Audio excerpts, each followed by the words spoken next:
ভুয়ো দলিল দেখিয়ে জমির মালিকানার দাবি। এমনই আশ্চর্যজনক ঘটনাটি ঘটল করিমগঞ্জ জেলার বদরপুর সার্কেলের অন্তর্গত ঘোড়ামারা এলাকায়।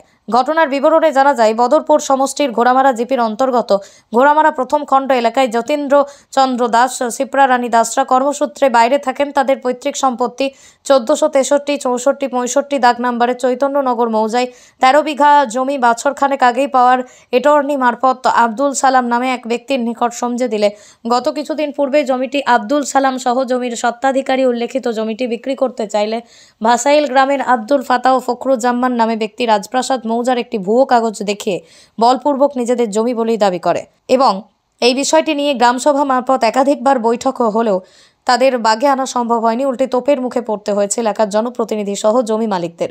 পরবর্তী গত শুক্রবার এলাকার বিশিষ্টদের সহ বদরপুর মহকুমা চক্র আধিকারিক কার্যালয়ের কর্মকর্তারা উপস্থিত হয়ে সম্পন্ন তথ্য তুলে ধরেন এবং নিঃসন্দেহে জানিয়েছেন উক্ত ভূমির প্রকৃত স্বত্বাধিকারী জিতেন্দ্র দাস এবং শিপ্রা রানী দাস। তাদের জমি ক্রয় বিক্রয়ে কোনো বাধা নিষেধ নেই। এ ব্যাপারে সংবাদ মাধ্যমের মুখোমুখি হয়ে জিতেন্দ্র চন্দ্র দাসের পুত্র সঞ্জু দাস বলেন, এই অবৈধভাবে বেদখলকারীদের বিরুদ্ধে সরকার যদি অতি সত্বর কঠোর পদক্ষেপ গ্রহণ না করে তাহলে সাধারণ মানুষ অহেতুক হয়রানির শিকার হবে। তাই রাজ্যের মুখ্যমন্ত্রী ও করিমগঞ্জ জেলা শাসকের দৃষ্টি আকর্ষণ করে তাদের বিরুদ্ধে বিহিত ব্যবস্থা গ্রহণের আর্জি জানিয়েছেন তিনি। বিক্রি করছি তারার কাছে, আমি সলামদার কাছে আমরা পাওয়ার বেটি নিয়ে দিছি। দেওয়ার পরে এখন তারা কাজ করে দেখা যায় একটা বাধা সৃষ্টি। থার্ড পার্সন যারা আছে এরা চাইছে আইসে তারা বলে এটার মালিক। আচ্ছা, ও কারণে আমরা তারা আপনারা আনছি। আমরা তো জানি না এইরকম। আমরা ব্যাপার হয়েছে কি, আমার জন্ম হয়েছে শিলিগুড়ি। আমি জানতাম যদি আমরা ছোটো আমরা বাইরে সব বাইরে থাকো। ওদিকে আমার বাবা ছিল আর্মিতে, আমরা তো জানতাম না, আইতামও না এই জায়গার মধ্যে। আমরা এখন বিক্রি করছি, এখন বিক্রি করা নিয়েছি। আমরা তো জানি না যে এইরকম আইয়া যেন ইয়ের মধ্যে পড়বো। এখন দেখা যায় কিন্তু আরেক পার্টি আইছে, তারা ইয়া কয় তারা। আপনার নামটা? আমার নাম হইল কি বাবুল দাস, জায়গাটা হইল কি দিগেন্দ্র চন্দ্র দাস। আচ্ছা, এটার উত্তরাধিকারী আপনার বাবা প্লাস আমার যেটা আছিল যেটা নাই যেটা তো। আচ্ছা, তৃতীয় পক্ষে তো দাবি করে তারা যে তারার এটা, তারার যদি দাবি করিয়া থাকে, আমার একটাই প্রশ্ন, যদি দাবি যদি তারা করিয়া থাকে তাহলে তারা কম্প্রোমাইজও কেন আসলো এটা যে আমরা 5 লাখ দিলে না 7 লাখ টাকা দিলাই, এই কথাটা তারা কেন আইলো?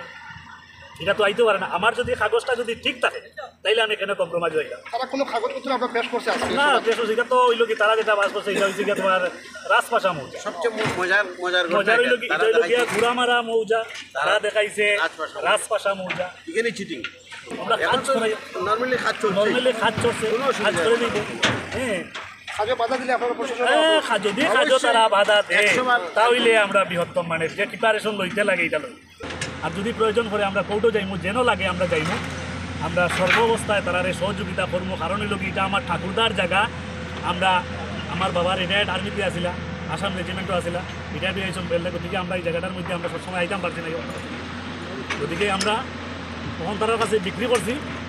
আর থার্ড পার্সন যারা আছে এরা যদি চায় তার কাগজ আছে এটাই বারবার হইয়া দেখেছে, তারা আমরা লোকে মোকাবিলা করিয়া তারা যদি পারে তারা নিব। আর আমরা যদি কাগজ ঠিক থাকে তো আমরা খাইমু। আর কারণে আমরা ওই লোকের সর্বাবস্থা আমরা ঠাকুরদার জায়গা, আমরা জানি আমরা ঠাকুরদার জায়গা, আমরা তার কাছে বিক্রি করছি, আমরা এটা থাকবো। তৃতীয় পক্ষ যারা করে এটা হইল গিয়া ভুয়ো, এটা হইল কি ভুয়ো। এই জন্য কি যদি ভুয়ো যদি না হইতো তাহলে তারা যখন 5 লাখ টাকা 6 লাখ টাকা 7 লাখ টাকা দাবি করতো কেন? এটা এই দাবিটা আইনি। আমার যদি কাগজ যদি ঠিক থাকে তাহলে আমি দাবি করতাম কেন? আমি জায়গার দাম ইয়ে করবো, এইটা জায়গা আমার, আমি টাকা কেন চাইতাম আমার এটার মধ্যে? জায়গা তার কাগজ তার কাছে নাই, তারা ভুয়ো জিনিসটা এটা লইয়া বেকার ফালতু ইয়ে করে না। যেন আমি অতটুকু কই আর আবুসে যদি যায় তো গেল, আর না গেলে যেটা করা যায় আমরা করবো। আমরা সর্ব অবস্থায় তারা লোকে আসি থাকবো।